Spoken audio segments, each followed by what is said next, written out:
So recently on Ask Calling All Devs, they talked about hacking ships remotely. Being able to hack a ship's files, maybe pull out some information that you need, that sort of thing. Intercepting transmissions, of course. Mercury still very much in people's minds, and the Herald, not so much. These are the questions that come out, and I think that if you kind of do it correctly, you can actually take that and make it into kind of a rewarding form of gameplay, especially for criminal players who maybe want to do the crime but don't really want to do the time.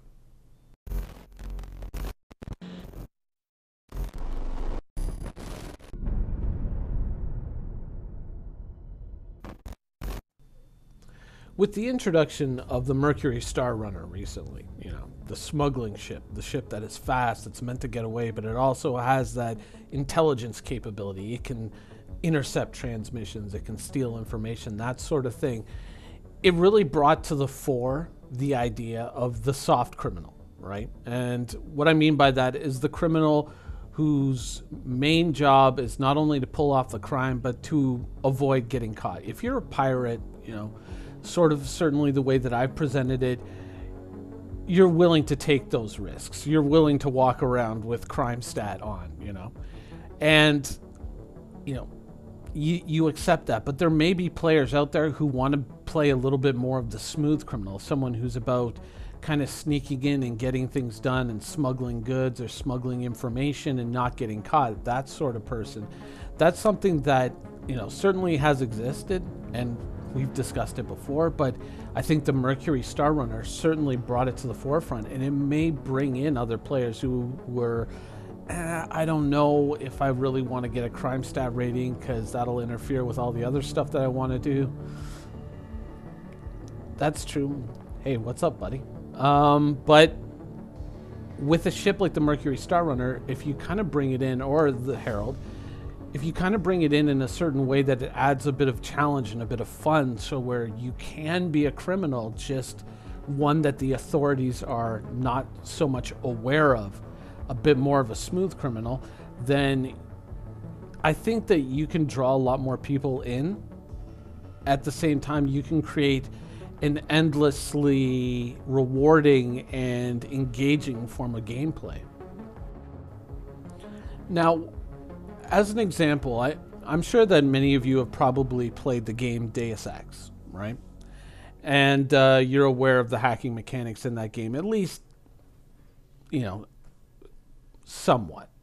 But if you're not, one of the big mechanics in that gameplay is counter detection. It's evading being caught. And as your character progresses, you can learn certain skills. You can acquire certain, I forget what they were called, but I'm going to just call them skill books for now, but you could acquire certain levels of skill that could help you evade detection for longer to allow you to better hack into a system and get the information that you needed to get. And certainly if you went down that route, one of the beautiful things about that game is you could actually progress through the game in an almost entirely non-violent route just by sneaking around, hacking information. It was actually very rewarding and very fun to play. Now, if you take that and you place that into a Star Citizen context, what you could do, something that you could do, especially with a ship like the Herald or eventually a ship like the Mercury, is you could take the Herald and you could say, okay, there's a ship outside of Port Olisar that's going to leave in 20 minutes or 10 minutes, whatever. And it's got a certain amount of information that I want off of those drives. I want to know what they're going to be taking to the UEE, let's say secret files, criminal profiles, whatever.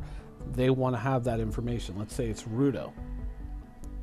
So what you have to do is, one, you obviously have to have a low enough crime stat so that you can get within the environs of Olisar without getting shot at. At the same time, you want to be adept enough with the hacking mechanics so that maybe you can do it from further away, or maybe you can do it in such a way that avoids counter detection. So it's a bit of a mini game, much like mining has a mini game to it, where it's, if you hit the rock too hard, it's going to explode. If you hit it too soft, you're not going to get the materials. So you got to kind of get things in that sweet spot, so to speak. And maybe hacking could be played out to a certain degree the same way. It could use that existing format and just kind of change up the UI a little bit, give it much more of a hacking feel, obviously.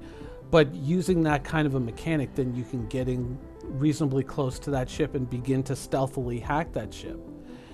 If you're successful, you get the information, you bring it back, you get your reward, okay? And if you're doubly successful, you evade detection during the whole thing and you don't gain any crime stat rating.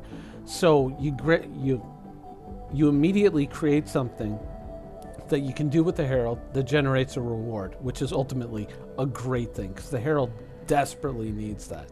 Then beyond that, you create a secondary reward that is skill-based. If you're smart, if you're quick, if you go out and you read how to do these things, if you go and you consult whatever players, streamers you like, whatever, who have written up guides on how to do this to evade detection, then you get an extra reward. You don't get the crime stat rating. So all of a sudden this becomes kind of a really interesting thing.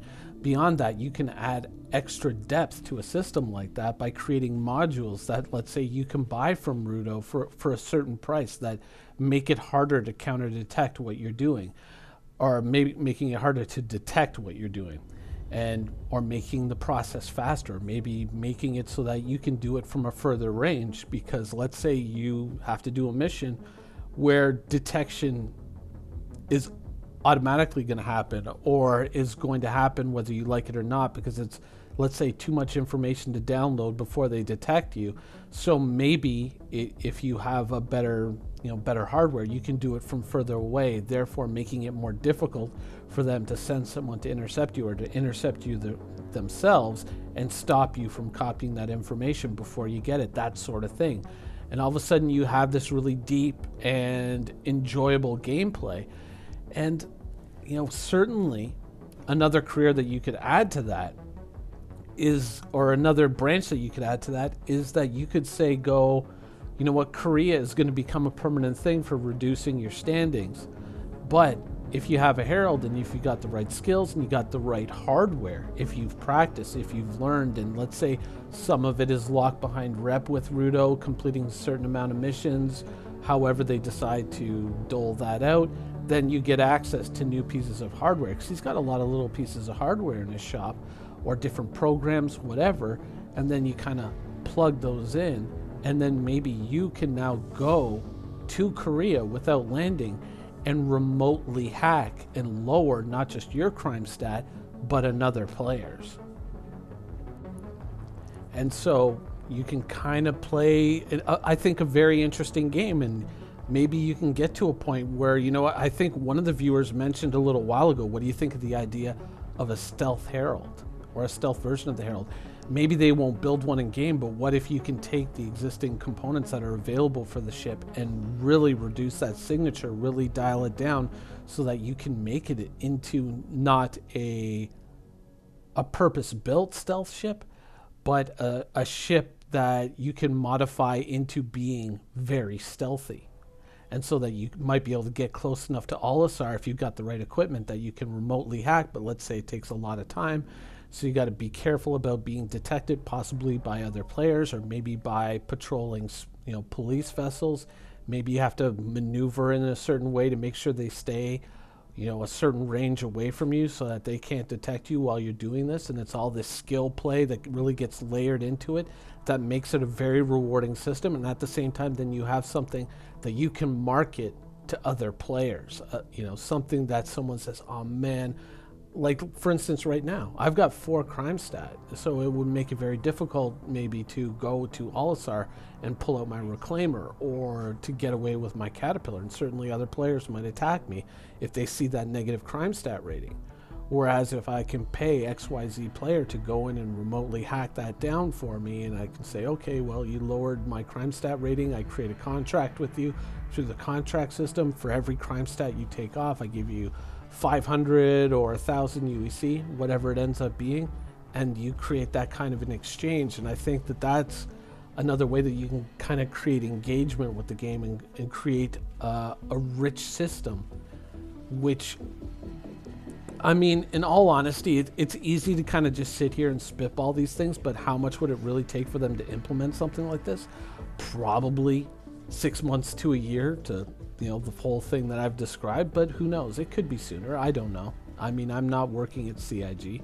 So, I mean, I feel that this would be a really great way to kind of lay in the groundwork on a ship like the Herald using these hacking systems.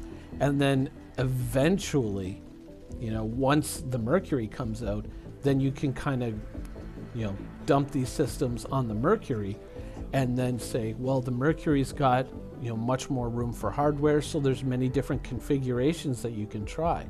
Maybe we can get to a point where even on a Herald, with its limited amount of hardware that it can carry, maybe you can say, build it out for different tasks. Like, let's say, oh, I'm going to go and copy information off of this ship, so let me quickly switch out a few boards to better handle this mission, or let me swap in these ones to handle that mission.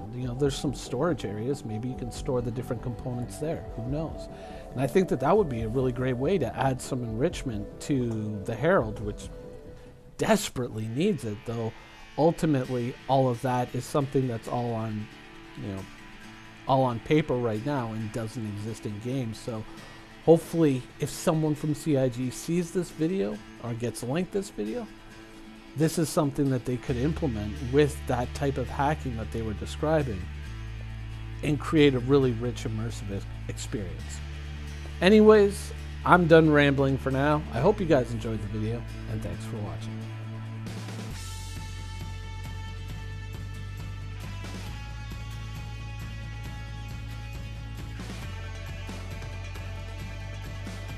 Thank you for watching. So if you want to keep up with the latest and greatest in Star Citizen and Squadron 42's development, please follow us on our social media channels.